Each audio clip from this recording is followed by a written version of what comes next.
Tujuan pembelajarannya adalah yang pertama, menjelaskan potensi sumber daya alam. Yang kedua, menunjukkan potensi sumber daya hutan. Yang ketiga, menyebutkan manfaat atau fungsi hutan.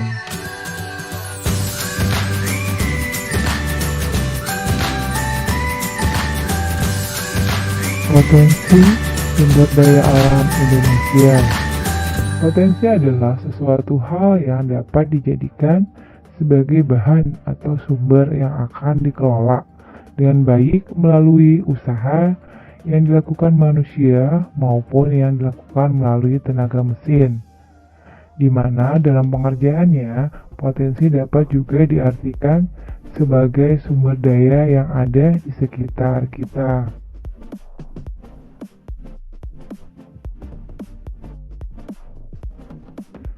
Sumber daya alam. Sumber daya alam adalah segala sesuatu yang muncul secara alami yang dapat digunakan untuk pemenuhan kebutuhan manusia pada umumnya.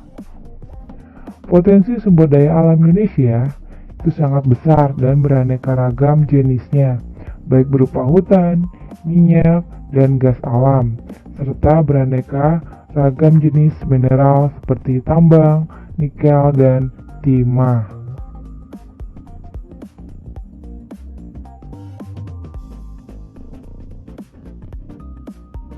Mengingat banyaknya bentuk sumber daya alam, maka dalam pembahasan ini akan dibatasi pada sumber daya hutan saja.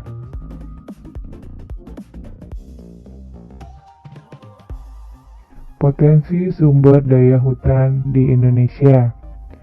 Hutan merupakan suatu wilayah yang mana menjadi tempat tumbuhnya pohon-pohon dan jenis tanaman lainnya. Potensi sumber daya hutan dapat berupa kayu dan non-kayu.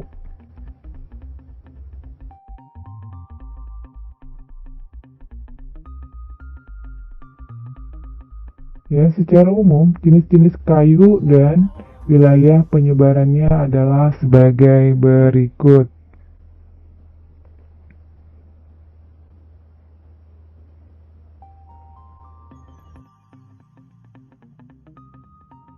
Yang pertama yaitu kayu jati ya. Kayu jati ini juga memiliki tekstur yang keras dan awet karena terdapat banyak minyak di dalamnya. Wilayah persebarannya itu daerah Pulau Jawa, Bali, dan Nusa Tenggara.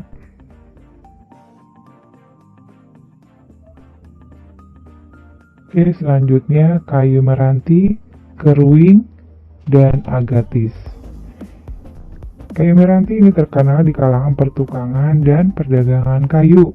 Terdapat berbagai jenis pohon meranti yang diantaranya adalah meranti hitam batang, balangeran, tengkawang gunung, dan meranti buaya bukit. Wilayah persebarannya itu Pulau Kalimantan dan Sumatera, terus Sulawesi dan Papua. Kayu cendana, kayu cendana ini memiliki aroma yang wangi. Itulah nilai lebih dari kayu cendana yang dibandingkan jenis kayu lainnya. Wilayah persebarannya itu daerah Jawa dan keseluruhan Nusa Tenggara Timur.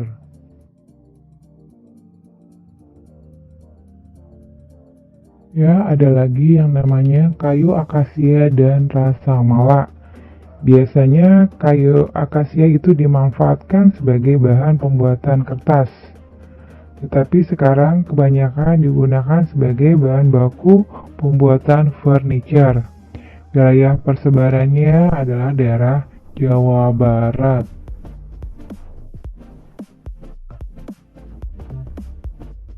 Ya, selanjutnya adapun hasil hutan non kayu adalah sebagai berikut. Ada buah-buahan, madu, rempah-rempah, dan rotan maupun sagu.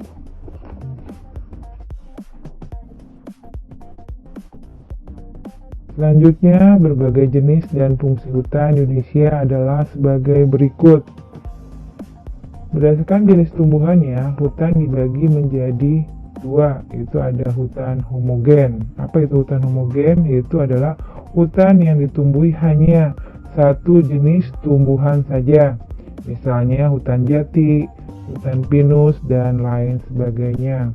Yang kedua yaitu ada hutan heterogen, yaitu adalah hutan yang ditumbuhi beraneka ragam jenis tumbuhan. Misalnya hutan hujan tropis maupun hutan rimba. Ya, selanjutnya, berdasarkan fungsinya hutan diklasifikasikan sebagai berikut. Yang pertama sebagai hutan lindung. Hutan lindung itu sendiri berfungsi sebagai penyaring air ke dalam tanah untuk cadangan air tanah dan menghambat laju perjalanan air di dalam tanah, juga mencegah banjir dan melindungi tanah dari erosi. Yang kedua yaitu hutan suaka. Hutan suaka adalah berfungsi sebagai pelindung jenis flora dan fauna tertentu. Misalnya suaka marga satwa Gunung Leser yang berada di wilayah Aceh Utara itu juga merupakan tempat untuk melindungi jenis binatang orang-utan. Yang ketiga yaitu hutan produksi, yaitu hutan yang berfungsi untuk diambil hasilnya sebagai bahan industri, misalnya hutan jati, hutan karet, dan lain sebagainya.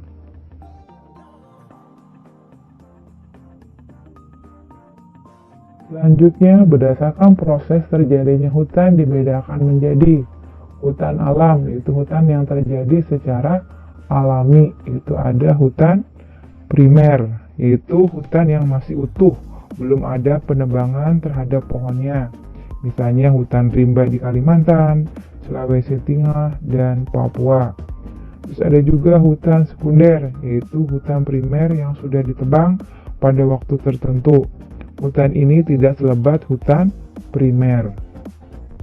Selanjutnya ada hutan budidaya, yaitu hutan yang ditanam oleh manusia dengan memberikan hasil. Misalnya hutan jati, hutan bambu, dan lain sebagainya. Ya, sekarang kita lanjutkan manfaat atau fungsi hutan adalah sebagai berikut. Yang pertama, fungsi hidrologis adalah hutan berfungsi sebagai penyimpan air dan mengatur beredarnya air tanah atau mata air. Yang kedua itu fungsi orologis, yaitu adalah hutan berfungsi menahan hanyutnya tanah atau erosi serta melindungi permukaan lapisan tanah atas. Yang ketiga, fungsi klimatologis, itu adalah hutan berfungsi menghasilkan oksigen.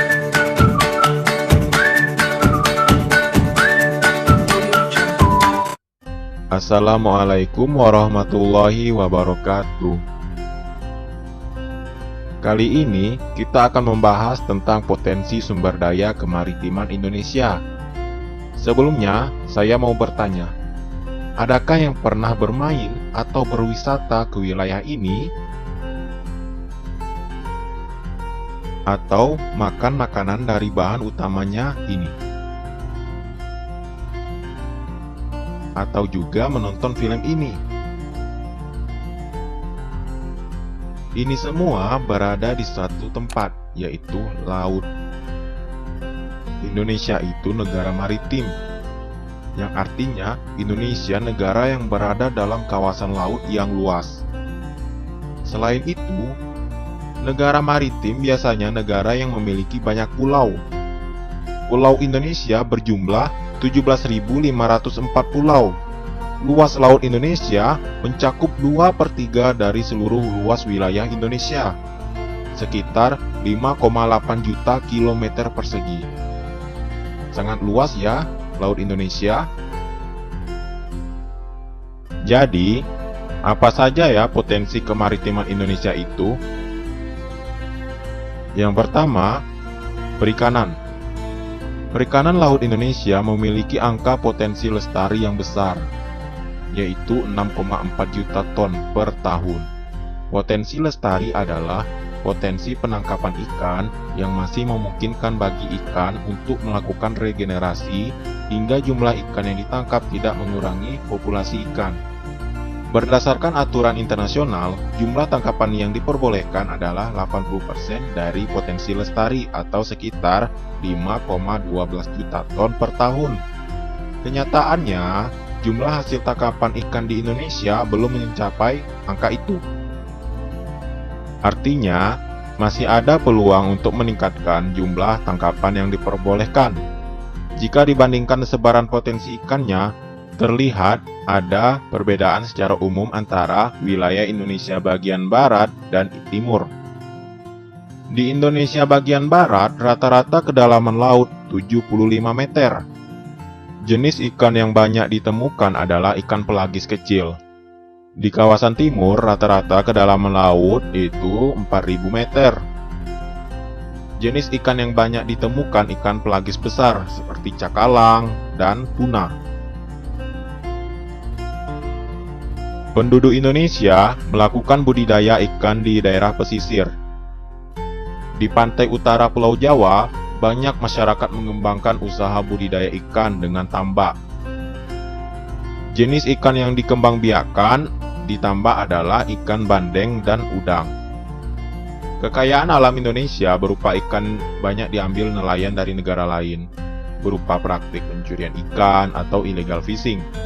Ada beberapa wilayah perairan Indonesia yang paling rawan dengan praktik pencurian ikan, yaitu Laut Arafuru, Papua di perairan Indonesia Timur. Yang kedua, hutan mangrove. Hutan mangrove atau hutan bakau adalah tipe hutan yang berada di daerah pasang surut air laut.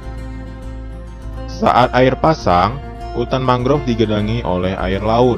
Saat air laut surut, hutan mangrove akan bebas dari genangan air laut. Umumnya, hutan mangrove berkembang dengan baik di pantai yang terlindung, muara sungai, atau laguna. Ada dua fungsi hutan mangrove sebagai potensi sumber daya laut Indonesia, adalah fungsi ekologis dan fungsi ekonomis. Fungsi ekologis hutan mangrove adalah sebagai habitat tempat hidup binatang laut untuk berlindung, mencari makan, dan berkembang biak. Fungsi ekologis yang lainnya adalah untuk melindungi pantai dari abrasi air laut atau pengikisan dari air laut. Fungsi ekonomis hutan mangrove berupa nilai ekonomis dari kayu dan pepohonan serta makhluk hidup yang ada di dalamnya. Biasanya kayu bakau untuk bahan kayu bakar, bahan pembuat arang, dan bahan pembuat kertas. Hutan mangrove juga dihuni oleh beragam jenis fauna yang bernilai ekonomis, misal udang dan jenis ikan lainnya yang berkembang biak dengan baik di wilayah ini. Hutan mangrove juga bisa dijadikan tempat wisata. Hutan mangrove di Indonesia tersebar di pesisir sebelah barat Pulau Sumatera, beberapa bagian di pantai utara Pulau Jawa, sepanjang pesisir Pulau Kalimantan, pesisir Pulau Sulawesi, pesisir sebelah selatan Papua, dan beberapa pulau kecil lainnya. Luas hutan mangrove di Indonesia mencapai 3 juta hektar yang tersebar di sepanjang 95 km pesisir Indonesia. Tetapi hutan mangrove di Indonesia tidak tersebar secara merata. Luas hutan mangrove terbesar ada di Pulau Papua mencapai 3,7 juta hektar. Dan yang ketiga, terumbu karang. Salah satu potensi kelautan Indonesia adalah terumbu karang.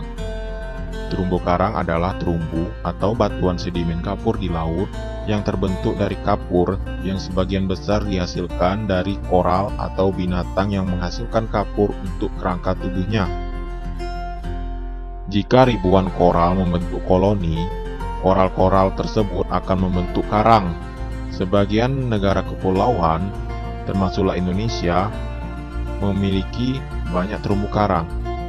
Dan Indonesia merupakan negara yang memiliki terumbu karang terluas di dunia. Luas terumbu karang Indonesia mencapai 284,3 ribu km persegi atau setara dengan 18% dari terumbu karang yang ada di seluruh dunia. Terima kasih dan semoga video ini bermanfaat. Wassalamualaikum warahmatullahi wabarakatuh.